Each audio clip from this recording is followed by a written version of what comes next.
네, 친자라고요? 입양한 아들이 저의 친아들이라니. 아내가 숨겨왔던 진실과 마주하는 순간 저는 그 자리에서 주저앉고 말았습니다.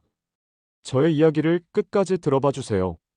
어릴 적부터 사업하시는 아버지 밑에서 부유하게 자랐던 저는 귀하디 귀한 3대 독자였어요. 그래서인지 친할머니께서는 제 말이라면 끔뻑 죽으셨고 어머니께서도 해마다 저를 위해 절에 가셔서 등을 달거나 공양을 하셨어요. 저는 꽤나 허약 체질이었는데 특히나 작은 것에도 잘 놀라고 예민한 성격을 가지고 있었어요. 또래 친구들보다 약해서 뜀박질이나 과한 운동을 하지 못했고 한 번은 운동장에서 쓰러져서 병원으로 옮겨졌는데 빈혈이라는 진단도 받았죠.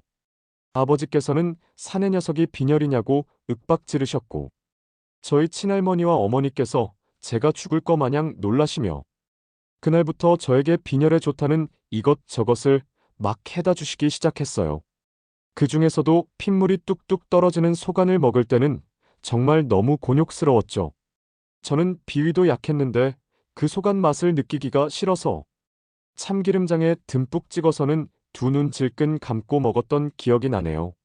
어머니께서는 늘 3대 독자인 아들 건강을 걱정하셨고 어머니의 정성 때문인지 그나마 고등학생쯤 되니 저의 몸은 많은 좋아졌어요. 저는 집안의 모든 기대와 관심, 사랑 속에서 자랐어요. 성인이 되고는 아버지 사업을 물려받았습니다. 아버지께서는 전기 사업을 크게 하셨는데 저는 그곳에서 경영을 맡아서 했어요. 사업은 잘 되었고 선자리에서 아내를 만나 결혼도 했어요. 1년도 채 안 되어 우리는 결혼을 했고 그때까지도 저희 친할머니께서 살아계셨는데 저희가 봄가에 갈 때마다 아기 소식이 없냐고 하셨어요. 그것이 아내에게는 스트레스인 것을 알기에 저는 괜히 A할머니 손주 저 하나로 부족하세요? 라고 하며 분위기를 바꾸었죠. 아내는 그런 소리를 들을 때마다 침울해했고 죄인 아닌 죄인이 되어 있었어요. 저희 부부는 어머니의 성화에 모시겨 불임병원을 찾았고 그곳에서 저희는 충격적인 소식을 들었습니다. 아내가 불임이라는 것이었어요. 아내는 바닥에 털썩 주저앉아 엉엉 울었고 저도 충격을 받아 입이 다물어지지 않더군요. 순간 벼락같이 화를 내실 할머니와 어머니의 얼굴이 떠올랐고 앞이 막막했습니다. 힘없이 쓰러져 버린 아내를 데리고 집으로 돌아오는데 저희는 아무런 말도 하지 못했어요.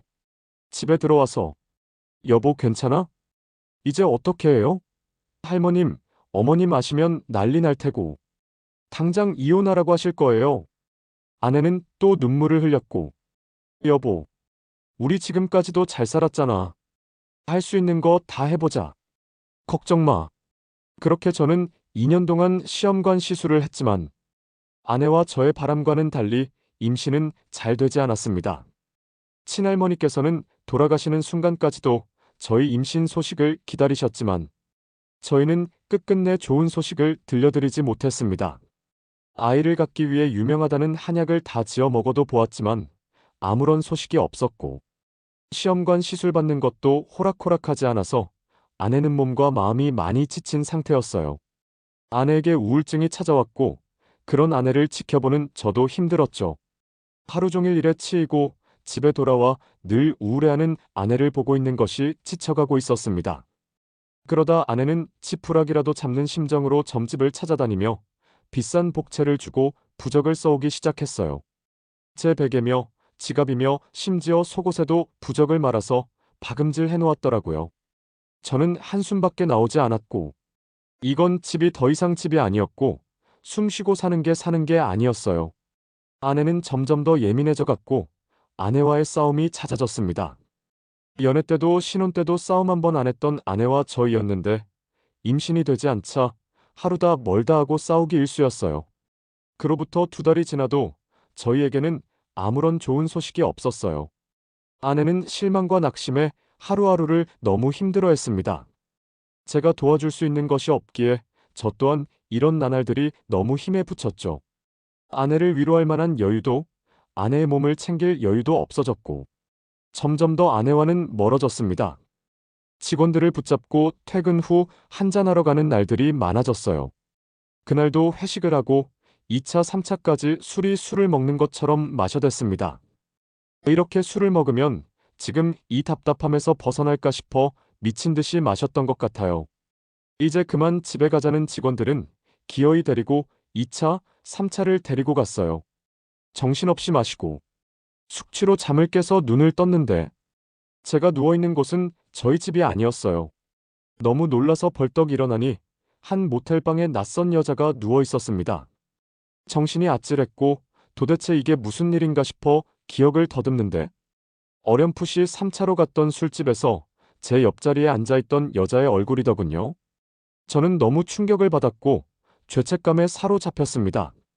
핸드폰을 보니 시간이 새벽 3시였고 아내에게서 부재중이 6통이나 와 있었어요. 제 옆에서 자고 있는 여자를 흔들어 깨웠고 아, 오빠 일어났어요? 아니, 우리가 왜 지금 여기에 있는 거지? 뭐야, 오빠 기억 하나도 안 나는 거예요? 하나도 기억 안 나. 이건 분명한 실수야. 실수? 그래. 앞으로 볼 일은 없을 거야. 이건 차비해. 저는 지갑에 있는 현금을 모두 주고는 허겁지겁 옷을 챙겨 입고 그곳을 빠져나왔습니다. 집으로 가는 택시 안에서 감당치 못할 자괴감이 밀려왔고 이 시간에도 저를 기다리고 있을 아내를 생각하니 너무나 죄스러웠죠. 제 예상대로 아내는 거실에서 저를 기다리고 있었어요. 내가 이런 천사 같은 아내를 두고 무슨 짓을 했나 싶고 술을 원망도 했지만 이미 엎질러진 물이었고 돌이킬 수 없었어요. 저는 그날 이후 집에 일찍 들어가며 아내와 함께 시간을 보내려고 애썼고 아내와 여행을 다니거나 모든 여가 시간을 아내와 보내기 위해 애썼어요. 그리고 임신에 대한 스트레스에서 벗어나게 해주고 싶어 시험관 시술도 그만하자고 했어요. 저희 부모님께서 펄쩍 뛰셨지만 태어나지도 않은 아이보다 지금 내 옆에 있는 아내가 더 소중하다며 부모님을 설득했습니다. 저희 부부가 아이를 낳지 않고 둘이서 행복하게 잘 살자고. 그렇게 결정을 지은 후 아내의 우울증 증세가 많이 좋아졌고 저희 집은 처음처럼 평안이 넘치는 가정이 되었어요. 아내의 웃는 얼굴을 아주 오랜만에 보게 되었죠. 여보, 그동안 마음고생 심했지? 내가 미안해. 아니에요. 자식 하나 못 낳은 제 잘못인걸요. 그런 소리 하지 마. 우리 둘이서도 얼마든지 행복하게 살 수 있어. 저는 그날의 죄책감으로 더 아내에게 잘해주려고 애썼습니다. 그러던 어느 날, 제 핸드폰으로 한 여자가 전화가 왔고, 오빠 나야. 기억하지? 며칠 전에 모텔에서.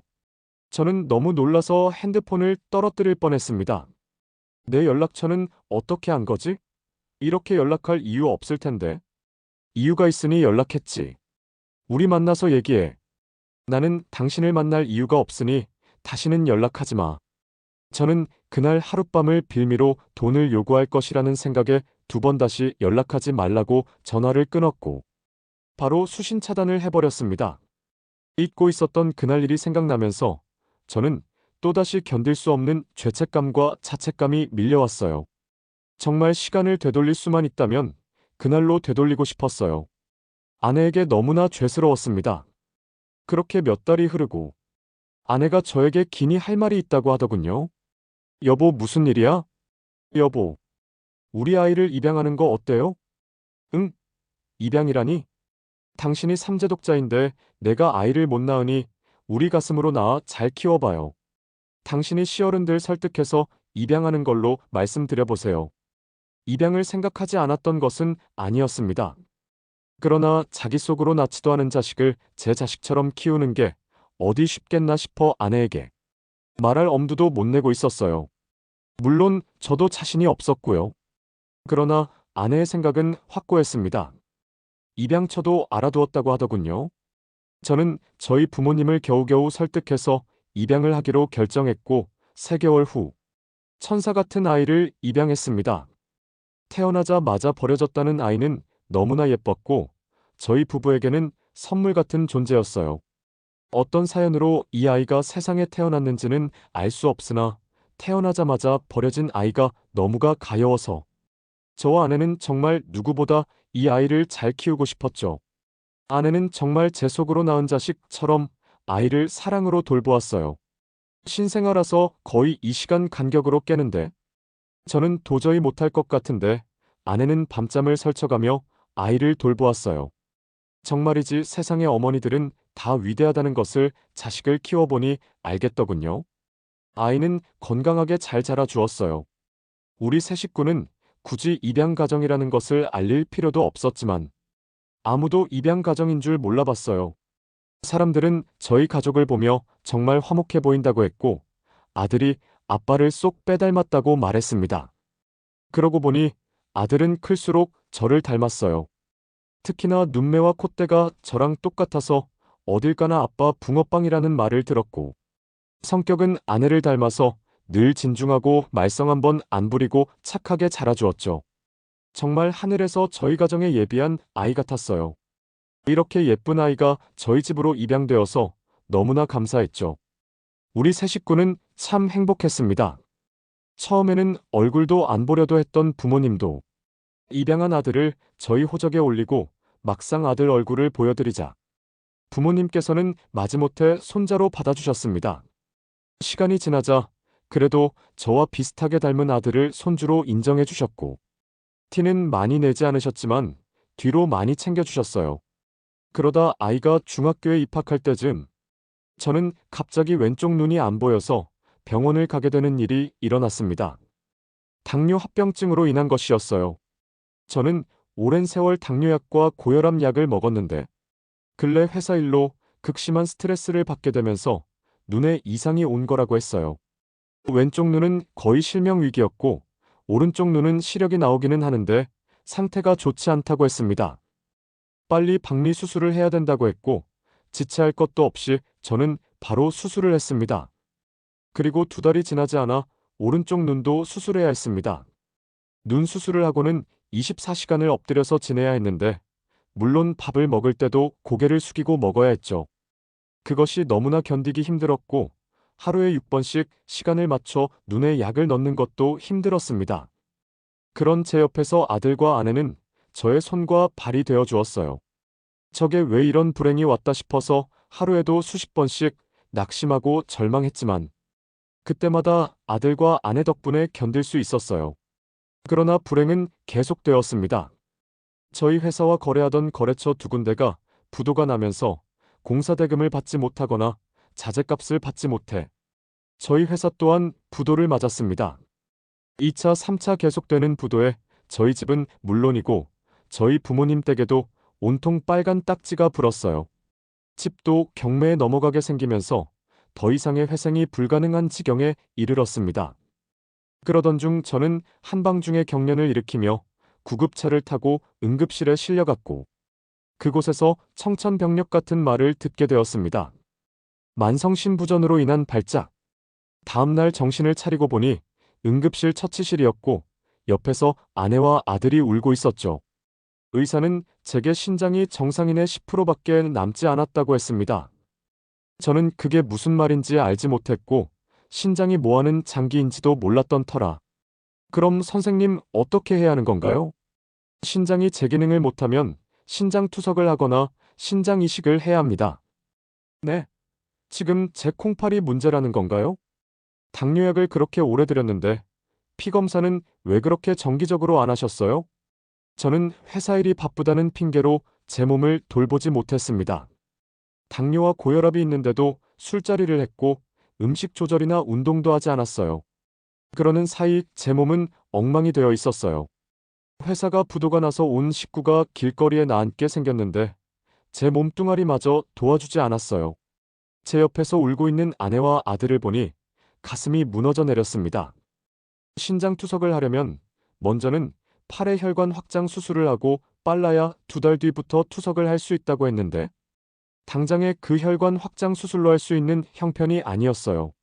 일단 약물로 해보고 싶다고 하고 신장 수치를 떨어뜨리는 약을 지어서 돌아왔습니다. 아내는 하염없이 눈물을 흘렸어요. 저는 그때 처음 알았어요. 가장이란 어깨가 너무나 무거웠고 무섭다는 것을요. 이대로 무너질 수 없어서 아내와 아들을 처가 댁으로 보내고 저는 막노동을 시작했어요. 새벽 일찍 인력 시장에 나가서 일을 했고 일이 끝나고 돌아오면 한 손에 다 담기지도 않는 약들을 삼켰죠. 그렇게 1년이 지나 저는 아내와 아들을 데리고 올 수 있었습니다. 반지하 단칸방에서 다시 시작했어요. 아내와 아들에게 너무나 미안했지만 둘은 우리 세 식구같이 살 수 있어 너무나 행복하다고 했죠. 그날 우리 세 식구가 한 이불을 덮고 자는데 눈물이 계속해서 흐르더군요. 없는 살림에 양가에서 조금씩 보태주셔서 저희는 작은 국밥 가게를 했습니다. 우리가 할 수 있는 일이 뭐가 있을까 찾다가 아내가 평소에 음식 솜씨가 좋았던 터라 음식점을 하기로 한 것이었어요. 시장 안에 조그만 국밥집이었는데 맛있다고 소문이 나면서 단골들이 늘어갔습니다. 점심시간과 저녁시간 때는 손님들이 줄을 서서 기다릴 정도였어요. 1년이 지나고는 주방 이모님을 한 명 쓸 만큼 장사가 잘 되었죠. 이 악물고 2년이라는 시간을 그렇게 열심히 살았고, 저는 다행히 약물로 버티고는 있었지만, 어렸을 때 자주 있던 빈혈이 다시 시작되었고, 몸은 점차 안 좋아져 갔어요. 신장에서 노폐물을 못 거르다 보니 요독이 올라와서 몸이 간지럽기도 하고 속이 메스꺼워서 구토를 하는 일도 잦아졌어요. 어느 날은 뜨거운 뚝배기를 나르다가 넘어져서 팔에 화상을 입기도 하고, 일하는 중간에 속이 너무 안 좋아져서 화장실 변기를 붙잡고 있어야만 했죠. 저의 상태에 아내는 당장 병원에 가자고 했지만 저는 오늘 컨디션이 안 좋아서 그런 거라며 약 먹으면 괜찮다고 미루기만 했어요. 사실 병원에서 무슨 말을 할지 두려운 마음이 컸던 것 같습니다. 우리 세 식구 이제 겨우 안정을 되찾아가는데 그 행복을 깨고 싶지 않았어요. 그러나 저는 얼마 버티지 못했고 다시 찾은 병원에서는 신장이 매우 안 좋아서 당장 투석을 해야 한다고 했습니다. 그렇게 저는 신장 투석을 시작했고 일주일에 3번씩 병원을 가서 4시간씩 혈액 투석을 받았죠. 처음에 그 4시간이 얼마나 지겹고 더디 가는지 이 현실을 받아들이기가 너무나 힘들었습니다. 또한 함께 투석을 받는 분들 중에 나이가 지긋하신 분들이 체력이 안 되어 힘들어하는 것을 보게 되었는데 그분들을 보고 있자니 나의 미래가 저 모습인 것 같아 너무나 고통스러웠죠. 그러나 다른 방법이 없었기에 현실을 받아들이며 감당할 수밖에 없었어요. 아내와 아들이 걱정할까봐 오히려 더 씩씩한 척 아무것도 아닌 척을 했었죠. 그렇게 세월이 흘러 아들 녀석이 군대 입대를 앞둔 어느 날, 저는 새벽에 또다시 발작으로 응급실을 가게 되었습니다. 신장 투석 혈관이 막혀서 응급수술을 하게 되었고, 아내 말로는 제가 죽다 살아났다고 합니다. 병원에서는 신장 이식 수술을 권했습니다. 죽은 사람 기증자를 신청을 하긴 했지만 그게 언제 될지가 모르고 대기자들이 많다고 하더군요. 그날 밤 아들이 제 방에 찾아와서 아버지, 제가 신장 이식 수술 해드릴게요. 저 건강한 거 아시잖아요. 그렇게 해요, 아버지. 막상 그 상황이 되면 아실지 모르겠지만 가족의 신장을 받는다는 것이 결코 쉬운 일이 아니었습니다. 혹시라도 잘못되면 이라는 불안감 때문에 도저히 받아들일 수가 없었죠. 아내와 아들의 끈질긴 설득으로 저는 아들의 신장을 이식받기도 했습니다. 장기 적합성 검사를 해야 했기에 아들의 여러 검사들이 이어졌고 며칠 뒤 저는 충격적인 사실을 알게 되었습니다. 그날 저는 피 검사가 있어서 병원에 갔고 아내와 함께 아들의 적합성 검사 결과도 듣기 위해 담당 의사를 찾았어요. 아드님의 결과는 아주 좋습니다. 사실 친자간에는 거의 적합하다고 나옵니다. 네? 친자라니요? 제가 놀라자 의사가 당황스러워하며 이번에 이식 수술하는 사람이 친아들 아닌가요? 네. 아니요. 사실은 검사받은 아들은 제가 입양한 아들입니다만. 입양한 아들이라고요? 그럼 친아들이 아니라는 말인가요? 의사는 굉장히 놀라워하며 다시 검사 결과지를 뚫어져라 쳐다보았습니다. 아닌데요. 검사한 아드님은 친아들이에요. 하면서 검사 결과지를 제 눈앞에 보여주는데 99% 유전자가 일치하다는 친자라는 확인서였습니다. 저는 너무나 충격에 휩싸였고 옆에서 아내는 울고 있었습니다. 여보, 입양한 태양이가 내 아들이라니? 도대체 이게 무슨 일이지? 도무지 이해가 되질 않았습니다. 태어난 지 한 달도 안 된 아이를 입양하던 날이 엊그제처럼 기억에 훤한데 그 아이가 제 친아들이라니요? 저는 충격에 아무런 말도 할 수 없었어요. 아내는 저에게 나가서 이야기하자고 했습니다. 그리고 아내의 입에서 나온 충격적인 사실에 저는 오열할 수밖에 없었습니다. 시간은 20여 년 전으로 흘러갔습니다. 제가 아내에게 아이 없이 우리 둘이 행복하게 잘 살자고, 시험관 시술도 임신 준비로 애썼던 모든 것도 놓아버렸던 그때, 한 여자가 아내를 찾아왔다고 합니다. 그 여자는 다름 아닌 제가 하룻밤 실수를 저질렀던 여자였고, 그 여자는 아내에게 당신 남편의 아이를 임신했는데 이미 개월수를 넘겨서 중절 수술도 못하게 되었는데 어떻게 책임질 거냐고 했답니다. 그러면서 엄청난 위자료를 요구했다고 하더군요. 저에 대한 배신감과 증오심에 견딜 수 없었지만 아내는 문득 이 아이를 입양해야겠다는 생각이 들었답니다. 자기가 그렇게 애를 써도 못 가진 아이를 이렇게라도 입양을 하고 싶다고 생각했고, 저와 저희 부모님을 설득해서 그 여자가 아이를 낳자마자 입양을 했던 것이었어요. 태어난 지 한 달도 안 된 아이를 보는데 저랑 너무 닮아서 눈물이 그렇게 났다고 합니다. 그 와중에도 아내는 아이가 아빠를 닮아서 너무 감사하다는 생각을 했답니다. 저는 그 사실을 듣는데 처음에는 어떻게 이런 걸 숨길 수 있냐고 소리를 질렀습니다. 당신 미쳤어? 어떻게 그 아이를 입양할 수가 있니? 어떻게 나한테 한마디 상의도 없이 이런 결정을 할 수가 있어? 그 사실을 이야기했으면요? 내가 그 사실을 몰랐다면요? 그럼 태양이 지금 어디서 어떻게 살고 있을 것 같아요? 울고 있는 아내를 보는데 이런 선택을 했던 아내의 심정은 어땠겠나 싶어 저도 눈물이 났습니다. 여보, 미안해. 그동안 많이 힘들었지? 저는 지난 저의 죄책감에 오열을 했고 아내도 많이 울었어요. 나 당신 다 용서했어요. 태호이 키우면서 단 한 번도 내 자식 아니라고 생각한 적 없어요. 참 미련한 사람이다 싶어 아내를 안고 한참을 울었습니다. 태호한테는 절대로 말하지 말아요. 나 죽을 때까지 친엄마로 남고 싶어요. 저는 아내에게 무릎 꿇으며 진심으로 미안하고 잘못했다고 빌었어요. 그리고 아들에게도 너무나 미안한 마음이었습니다. 나와 똑 빼닮은 아들. 친아들을 눈앞에 두고도 친아들인지 모르고 살았던 세월들. 눈물이 났습니다. 이렇게 큰 죄를 짓고 살아도 되나 싶은 생각이 들었어요. 살면서 아내와 아들에게 이 빚을 모두 갚고 살아야겠다고 생각했어요. 그렇게 저는 아들의 신장을 이식받았습니다.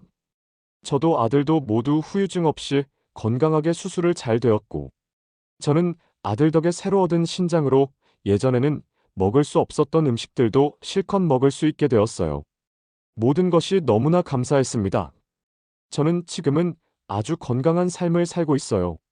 아들은 곧 결혼을 앞두고 있을 만큼 자랐고, 아내에게는 늘 마음에 빚이 있어 남은 세월 아내만 바라보며 늘 속죄하는 마음으로 살고 있습니다. 천사 같은 아내를 만나지 않았다면 제 인생은 어떻게 되었을까요? 하룻밤의 실수로 저는 생명에게 못할 짓을 했을 것이고, 아내에게 씻을 수 없는 죄를 지었을 것이고, 또 망가진 몸으로 그렇게 일찍 세상을 떠났을 겁니다. 저는 아내 덕분에 다시 살게 되었어요. 그때의 저의 죄가 너무나 부끄럽지만 아내와 살면서 더 좋은 것으로 갚아주려 합니다. 부끄러운 저의 긴 이야기 들어주셔서 감사합니다.